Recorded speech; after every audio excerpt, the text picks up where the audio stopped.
Hey guys, what's up? Ashley here, and welcome back to another edition of Confessions of a Giggler. I'm on my way to go get my oil changed because it's been a while and I'm irresponsible. So I have to go do that, but of course I had to stop and get coffee first, so that's why I'm at Starbucks. I gotta say, I really love a vanilla latte from Starbucks. I don't know why they're so delicious, but they are. Because, like a vanilla latte, it's a standard flavor that they have all year long. And you could get that anywhere. But, I don't know, the one at Starbucks just hits different. So, good morning, or whatever time you're listening to this. Have a nice cup of coffee. And whatever. Okay, so, what are we going to talk about today? Alright, so new update. The Survivor date did not happen. Just things came up and we couldn't make it happen, and that's fine.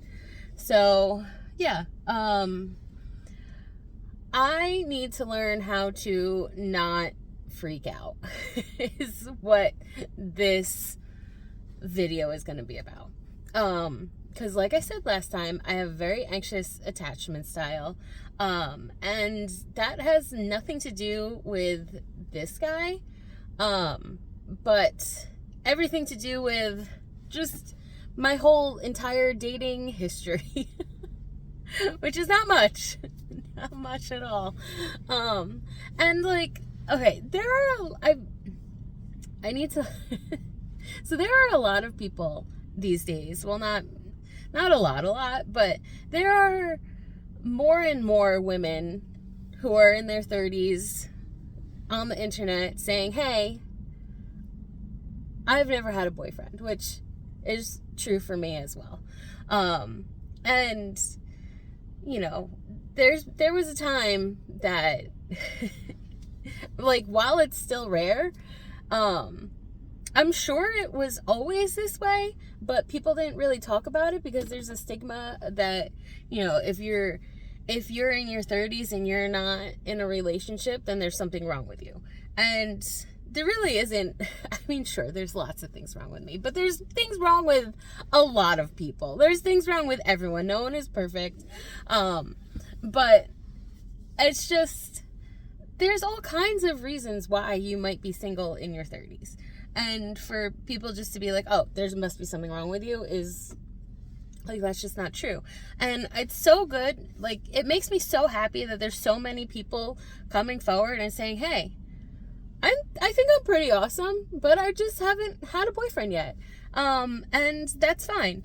And that's me. But because I've made it to this stage in my life without ever having a boyfriend, I do a lot of things on my own. I'm self-sufficient. Whatever, all the things. And also just I don't know how to be in a relationship. I just know how to be me. So it's all uncharted territory for me. All of it. I don't know what to say. I have no idea. I don't know what's appropriate. I don't know how often I'm supposed to be doing things, and why is it that I'm supposed to be doing anything? I should just do what I feel is best. But I don't know. I don't know if I could be one meltdown away from losing this guy forever. And why am I even having meltdowns? I don't know. It's so hard for me to navigate this because it's something that I want so badly, but it's also I just have no idea. No clue. Whatever. And I know that the best way to be is just be me, and obviously that's what I'm doing. But then you I cannot stop overthinking everything and saying oh, did I say too much this day? Was I too annoying on this day? Or Like, oh, he hasn't texted me back in a while. I wonder why. Like, does he not like me anymore?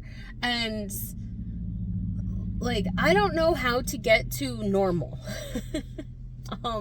Because every time I freak out, it's like, if I was just patient and didn't have a meltdown and didn't freak out, I would have known very soon that everything is fine and nothing has changed. And, like, why did I panic? Why did I freak out? And I don't know. I can't stop it. And I think it's just because like I said, that I want this so badly, and I'm really hopeful that this is going to work out with this man that I've been dating. And I think that part of the problem for me is that it started off so, like, it started off too much, honestly. Like, if I'm looking back at it, it was definitely too hot, like, too much, too fast. And that's not just, like, just like how much we talked. We were talking every night for hours on end. And that's, one, it's not sustainable. And two, and I've already said this, and two, it was a lot. But, like, it was like we couldn't talk to each other enough. And now, like I said, that's not sustainable. So now we're at the part that we're kind of balancing it out and figuring out a more normal way to communicate with each other.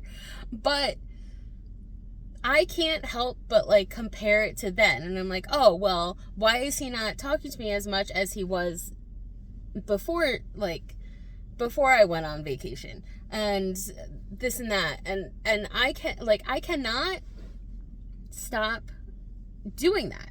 And I know that I shouldn't do that.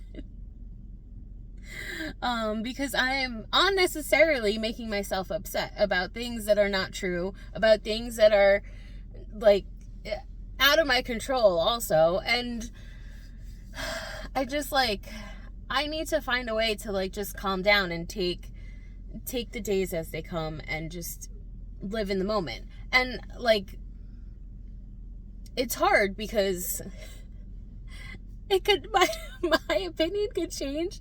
Like, I can swing, like, hourly. Like, I can be completely fine and be like, yeah, whatever. Like, whatever happens, and I just have enjoyed this time regardless of what the future holds. And I'm excited just to be in the moment. And I'm happy with what's happening. And then, like, an hour later, I can be like, oh my God, this is never going to work out. Why do I fool myself into thinking that good things can happen? Why am I doing this? Well, of course he doesn't like you. Like, I can't stop, like, doing that. Like, why am I disaster-sizing? That's not even a word. You know what I'm trying to say. But, like, why am I doing this? I don't know. And it's difficult for me to be normal. I'm just not a normal person. So, and then like, the spiral starts going, and I'm like, of course that like you're too anxious, and you're anxious because these men have treated you so poorly in the past, and so every little thing you don't believe them, and you just, like, compare what's happening here to what's happening then.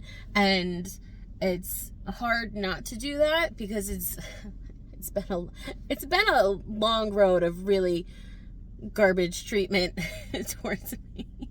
I mean, not everyone. There's been some good ones, and there's been a lot of garbage. So yeah. Where was I saying? Yes, okay. So because I keep thinking that, oh, of course it's not going to work out, and I'm so anxious because it's never worked out, and then I think, like, well, no one's gonna like me because I'm so anxious. And how can I turn this off? And I can't turn it off this was my past, and I'm just really out here trying my best. So yeah, so like this part is what people don't talk about. Because yes, great, there's been so many, you see people who are in happy relationships all the time, fantastic, that's everywhere. Then you see people out there living their best single life, and then you see some people who are coming forward and be like, hey, I've never had a boyfriend and I really would like one, and this is my journey to trying to find one. But what happens when you finally find a good guy? How do you, like, how do you make it make sense in your brain that this guy is not going to treat you horrendously like the last ones have? Like, that maybe this one is going to actually be your boyfriend, something that you've waited for so long. How do you make that make sense in your brain? Because to me, I'm just the single girl. That's it. That's all I've ever been. And so, oh my God, I'm laughing because I'm crying. Oh, why do I get so emotional? So yeah. So I don't know how to reconcile this in my head, like that this could actually really be happening, and don't mess it up. With like, well, it's just going to be the same as it's always been. How do I like stop thinking that it's going to be the same that it's always been, and this is going to be better, and this is like that this is actually going to happen? But I don't know if it's actually going to happen. See, this is what I go back and forth. I mean, like I said, hourly, it could be by the minute, honestly. But yeah, so these are my thoughts early in the morning, and it might not be early in the morning for you, but 9:30 is early morning for me. So I have to get to my oil change appointment, and I guess I'll talk to you guys soon or later or whatever. And if anyone has any advice, you know, please feel free to comment below, because I'm just a disaster. I'm trying my best to keep it together and not ruin a good thing because I'm too anxious. That's probably my biggest fear right now. Yeah. So I am gonna go, and because I got things to do, and I'll talk to you guys soon. Love you. Bye.